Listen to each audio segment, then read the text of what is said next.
যাক, নবরাত্রিটা পুরো তোমাদের অনেক শুভেচ্ছা। আজ মা বিদায় নিলেন, মানে কৈলাসে গেলেন বাবার কাছে।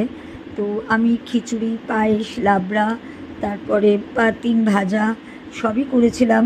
আর চাটনিটা এবার মা মৌসুমির থেকে খেয়েছেন, মৌসুমি বানিয়েছিল। আর তারপরে মানে সবাই মিলে এখানে যে যখন নবরাত্রিটা করি সবাই মিলে এত ভালোভাবে করি, নিচে পম্পাও করে। তো ও এসে ভোগ দিয়ে যাওয়া, তারপরে ওদের আসা যাওয়া, এই যে মনে হয় যেন মা আমাদের সবার সাথে রয়েছেন।